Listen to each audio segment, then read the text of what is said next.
cubismo es un movimiento artístico que describe un revolucionario lenguaje pictórico. Creado conjuntamente por Braque, Picasso y Juan Gris en el periodo entre 1907 y 1914, se amplió a un movimiento mucho más amplio que tuvo una proyección internacional. El cubismo abandonó la idea de un único punto de vista fijo, que había dominado la pintura europea desde hacía siglos, para utilizar la multiplicidad de puntos de vista, de modo que distintos aspectos de un objeto podían representarse simultáneamente en una imagen, ofreciendo la idea acumulada del artista sobre un tema en lugar de la imitación de su apariencia en un momento determinado. Pintar se convirtió en la representación de las composiciones bidimensionales en vez de un ilusionismo tridimensional. Sus precedentes inmediatos están en la obra de Cézanne, con la valoración del volumen, la distorsión espacial y la tendencia a la geometrización de las formas, pero también es muy importante la influencia del arte negro ibérico con sus formas angulosas y simplificadas.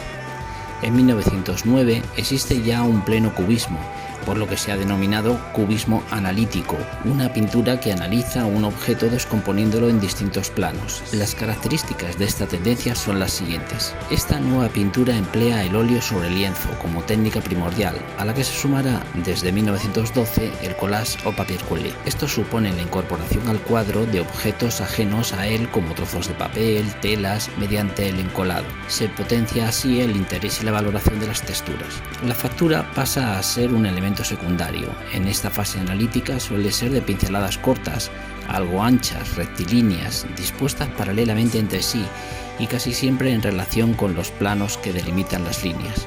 La línea es importante, construye el cuadro, delimita los planos y sugiere algunas formas. Son líneas rectas, predominantemente verticales u horizontales, aunque también hay diagonales, y su intersección genera ángulos precisos. Su trazado es grueso y nítido. La cuestión del volumen es un tanto compleja. En un principio, la geometrización de las formas reducidas a lo esencial potenció la sugestión del volumen. Sin embargo, después, la proliferación de planos y la multiplicación de puntos de vista desintegrará las formas y las aplanará. La luz pasa a ser un elemento auxiliar del pintor para hacer vibrar unos planos sobre otros. No se estudian, pues, fuentes luminosas de ningún tipo. La distinta iluminación de cada plano produce en el conjunto del cuadro el efecto de vibración y movimiento y también de ilusión espacial. El color es algo bastante secundario, se valora más el tono que el color. La gama cromática es pobre y apagada, se manejan ocres, grises, blancos, negros, azules y algunos toques de otros colores como el verde. La impresión que produce es de monocromía, aunque hay matices dentro de la gama. En cuanto a la perspectiva, los cubistas pintan objetos vistos simultáneamente desde distintos ángulos, pero desde luego no como los vemos si estamos quietos en un punto. Se rompe la concepción tradicional del espacio, en donde se valora el plano pictórico. Las líneas oblicuas sugerirán una cierta profundidad y las curvas el volumen. Las composiciones también son nuevas. El cuadro parece construirse del centro hacia los bordes y la sensación que produce es más bien de estatismo. El tema más frecuente es el de las naturalezas muertas o bodegones, a veces con una figura humana, pero en realidad las figuras y los objetos son meros pretextos para crear algo nuevo, un cuadro real en sí mismo e independiente de la realidad en el sentido de que no la reproduce. Esta idea es muy presente en estos años en otros movimientos. El cubismo sintético supuso una cierta simplificación del anterior. Las formas son más nítidas y planas y sus características principales son las siguientes. La técnica es la misma, sin embargo la pincelada es más amplia, fluida y resulta mucho más difícil de apreciar en una reproducción, deja menos huella en el lienzo. La línea sigue siendo muy importante, es de trazo seguro y continuo. El planteamiento es el contrario del cubismo analítico. Aquí se parte de planos de color y formas más o menos abstractas en las que se introduce la alusión al objeto, reducido a una síntesis, o sea, a lo esencial. En general, las formas son fácilmente reconocibles. El color es más vivo y rico, se aplica a tintas planas y se contrasta más. Continúan potenciando el plano pictórico y cultivan el mismo tipo de temas. Pablo Ruiz Picasso nace en Málaga en 1881 y va a suponer un punto de no retorno para la pintura contemporánea. Su amplísima producción artística participa de todas las tendencias plásticas de la época. Su principal aportación es una investigación artística, ya que no sigue la estela dejada por otros, sino que es él quien marca el rumbo en un proceso de trabajo infatigable. Esto dificulta bastante la clasificación de su obra, que abarca una gran diversidad de estilos y de técnicas. No obstante, podemos distinguir las siguientes etapas. Corresponde a su infancia y adolescencia, en las que siguió la corrección académica de su padre y sus primeros maestros. Domina el dibujo y a los 16 años pinta la obra Ciencia y Caridad. Esta obra se encuentra actualmente en el Museo Picasso de Barcelona y representa, dentro aún de la corriente academicista, a un médico y a una monja con un niño, personajes que rodean a una enferma que se supone que es la madre de la criatura y que se encuentra acostada en una cama. El médico, sentado mientras toma el pulso a la mujer observando su reloj de bolsillo, encarna la ciencia, y la monja, cuya presencia en los hospitales solía ser habitual, a la caridad. Después de algún viaje a París se traslada a Barcelona, donde transcurre una buena parte de la denominada época azul, estética que Picasso aprendió en París. El azul simboliza la tristeza. Los personajes que pinta Picasso no se rebelan contra la miseria, se limitan a ofrecernos el espectáculo de su vida miserable. Pinta grupos sociales marginados o desvalidos, y a este periodo corresponden cuadros importantes como La vida, El viejo judío o La Celestina. En la obra La vida, junto al dominio del color azul, ofrece un característico linealismo y la simplificación compositiva, escasas figuras y nulos elementos secundarios o anecdóticos. La escena está compuesta por una pareja abrazada que comparte primer plano con una maternidad, tema recurrente en esta fase, a la que él señala con un gesto que recuerda a la obra de El Greco. El gesto puede interpretarse como la denuncia de una responsabilidad por parte de la madre del estado de la pareja o la fijación de un objetivo o destino inmediato. En medio de ellos, un hombre en posición fetal y al fondo otra pareja que ayuda a crear un ambiente intemporal en el que no hay sitio para la acción. Figuras compactas, fundidas y monumentales, con los picasianos ojos almendrados, que transmiten la aflicción y el pesimismo de unos hombres y mujeres que, aunque en compañía, son imágenes o símbolos de esa fría y melancólica soledad que caracteriza el periodo azul. Picasso en esta etapa rosa sigue desplegando tristezas y ternuras. Hace del saltimbanqui el objeto de sus predilecciones junto al mundo del circo. También se hace famosos sus arlequines y en todos ellos predominan esos tonos rosas. En los saltimbanquis la obra no encierra ningún mensaje ni alegoría, solo es un homenaje al mundo que Picasso ama, el circo. La luz y la composición dividen el cuadro en tres planos, conteniendo a los personajes y creando una atmósfera cargada de misterio. Este cuadro todavía tiene la melancolía de las caras de los personajes, pero el trazo, los colores y la pincelada denotan otro espíritu mucho más alegre y dinámico. A partir de 1907, Picasso visita el Museo del Hombre en el Trocadero de París y se siente fascinado por la escultura negra. El arte africano le va a ofrecer dos soluciones plásticas fundamentales. Por una parte, una nueva manera de componer, reduciendo la imagen a sus planos fundamentales, los cuales se separan por medio de líneas rectas muy marcadas y que a primera vista permiten recomponer la estructura representada. En segundo lugar, la eliminación de la tercera dimensión, para dar paso a una pintura plana, con un espacio formado por figuras geométricas e interrelacionadas. Estos presupuestos se plasman en obras como Las señoritas de Aviñón. Conoce más tarde a Braque y con él entra en el cubismo analítico a partir de 1909. Los cuadros se caracterizan por una descomposición de las figuras en una maraña pictórica que consigue hacerlas irreconocibles, como ya hemos comentado anteriormente. A partir de 1912, los dos pintores comienzan a introducir en sus obras fragmentos de periódicos, arena, linóleo, etc. Se inaugura así la técnica de los collages. En ese mismo momento, los cuadros comienzan a reconstruirse a base de grandes planos. Los objetos parecen percibidos simultáneamente desde distintos puntos de vista, desde dentro y desde afuera. Es el denominado cubismo sintético. Las señoritas de Aviñón no debe considerarse una obra cubista, dado que ni el tema ni la técnica lo son. El erotismo de las 5 prostitutas es impropio de un movimiento como el cubista, que se centró más en las naturalezas muertas, instrumentos y otros objetos cotidianos. Asimismo, la técnica empleada les aproxima mucho más al expresionismo. La composición parece tener en cuenta el baño turco de Ingres o las bañistas de Cézanne. El cuadro se abre mostrándonos una escena de un burdel en el que se ofrecen los servicios de 5 mujeres. Por delante de ellas aparece un bodegón formado por una sandía, uvas, una pera y una manzana. Según vemos, de izquierda a derecha, se dispone una primera mujer de pie y de perfil con una mirada perdida y que corre una cortina alzando su brazo. A su lado, una segunda mujer nos mira frontalmente en una actitud oferente. Al mismo tiempo se cruza las piernas, apoya uno de los brazos sobre la cadera, situando el otro por detrás de la cabeza. Ni sentada ni de pie, Picasso la dispone tumbada, logrando así un efecto similar al de la perspectiva batida, es decir, ver desde arriba un objeto tumbado. La tercera reitera el ofrecimiento y la mirada frontal, adoptando una posición que remite fielmente a esa obra de Ingres que hemos aludido.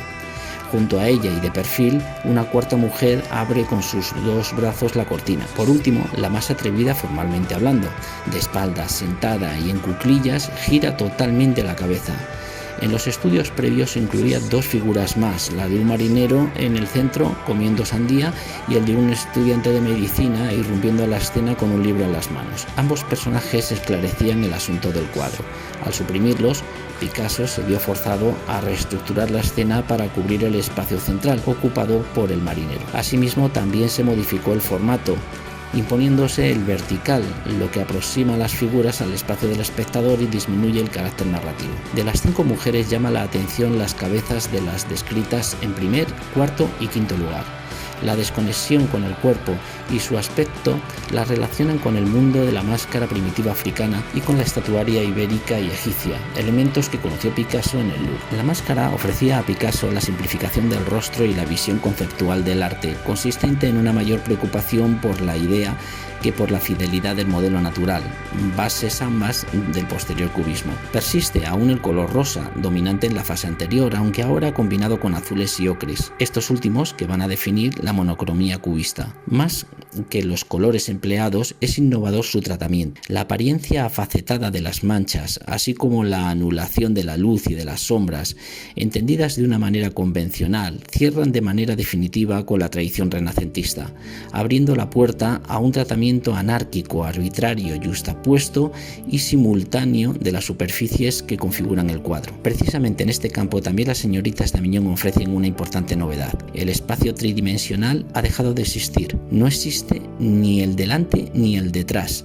sino que cada figura se ubica en su propio espacio, independiente respecto a sus vecinas. La plenitud es la consecuencia de esta concepción. Con esta obra y con las creaciones cubistas posteriores, Picasso reafirma la esencia de la pintura, la superficie plana, olvidada y dañada por los incesantes trampantojos que ha producido la pintura occidental al hacer creer al espectador algo que en realidad no puede existir, la tercera dimensión en una superficie plana.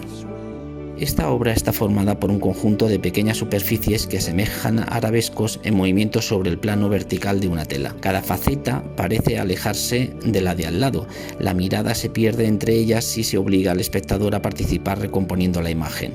El predominio de la línea es absoluto. El color pierde importancia y se reduce a una gama limitada con ligeras variaciones tonales. La perspectiva y la profundidad desaparecen por completo. Esta es una obra que encaja perfectamente dentro de ese cubismo analítico. Esta obra encaja perfectamente dentro de la nueva técnica llamada collage. En este cuadro, uno de sus elementos, la rejilla, no se reproduce por medios pictóricos, sino que se añade físicamente. Lo mismo ocurre en el marco que lo rodea, que es una cuerda real. De este modo se inicia una nueva técnica que combina la pintura y el collage. De aquí partirá la fase del cubismo sintético.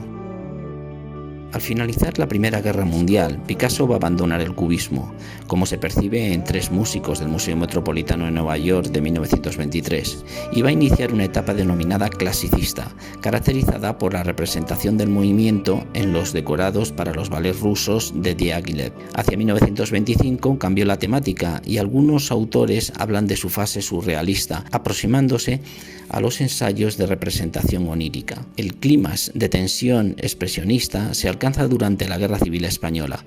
El Guernica es, más que una escena concreta, un símbolo en el que renuncia al color y se reduce la gama cromática a una especie de grisalla. Las llamas, el guerrero muerto con la flor en la mano, el caballo herido, los símbolos del dolor de la guerra. En el Guernica la composición está distribuida a manera de tríptico, cuyo panel central está ocupado por el caballo, que representa al pueblo, y la mujer de la lámpara. En el lateral derecho, por la visión del incendio y una mujer que grita, y en el izquierdo por el toro, que representa la brutalidad en la muerte, y la mujer y el niño muerto, que son las víctimas de la guerra. Pero esta distribución es solo una manera de ordenar una estructura compleja realizada con dispositivos triangulares. El más visible de estos triángulos es el del caballo. El vértice es la lámpara, la luz que representa el único centro focal que aparece que surge de los cuerpos, ya que asemeja asemeja estar iluminado por la cabeza y las manos, donde se concentra la expresión del sentimiento. La base, el cuerpo caído del guerrero. Junto a la cabeza del guerrero hay una herradura que es símbolo de la suerte y que encima del puñal tiene aferrada una rosa. Y los lados están apuntados por líneas diversas, dientes y cola de caballo. Produce, por tanto, una impresión de que la escena tiene lugar en un escenario teatral. La mitad izquierda ofrece un fondo con cortinajes y tablas que se contrastan con el incendio de la derecha. No hay color, solo negro, blanco y gris. El espacio es plano y los toques de profundidad se reducen a los ángulos superiores y al embaldosado. Todo se pone en tensión, en violencia expresiva en todos los detalles, como la pezuña aplastante, la lengua afilada del caballo, y todo para denunciar el bombardeo que sufrió la localidad de Guernica en la Guerra Civil Española. Picasso, en su última etapa, ofrece una pintura al margen de todas las corrientes de moda. Movimiento artístico de vanguardia que apareció en 1909 y que exaltaba el dinamismo del mundo moderno. Surgió originalmente como movimiento literario encabezado por Marinetti, pero la mayoría de sus máximos exponentes fueron pintores. También abarcaba el campo de la escultura, la música, el cine y la fotografía. La Primera Guerra Mundial puso fin al movimiento como fuerza vital, aunque en Italia se prolongó hasta los años 30. Como autores destacados destacarían Boccioni y Balla. Los pintores futuristas rechazan los museos, ensalzan la guerra, la velocidad, la belleza y las máquinas. Supone una auténtica voluntad de ruptura con todo lo anterior, de afán de transformar el mundo. Sus características formales serían las siguientes. Emplean nuevos materiales como el celuloide, el metal, además del tradicional óleo sobre lienzo. Reflejan influencias cubistas, como es la importancia del dibujo y la estructura geométrica de los objetos, la descomposición en planos y la interpenetración de los mismos. Para representar el movimiento recurren a la línea de fuerza o a la repetición de perfiles, algo que recuerda mucho al corrido fotográfico. En La ciudad que emerge, de Boccioni, se representa el ritmo vertiginoso y la energía del mundo moderno, plasmados por medio de una composición muy dinámica. Caballos y obreros, como símbolos de fuerzas abstractas, se agitan en un movimiento desbocado sobre un fondo de edificios en construcción. Toda la obra es una referencia al progreso imparable.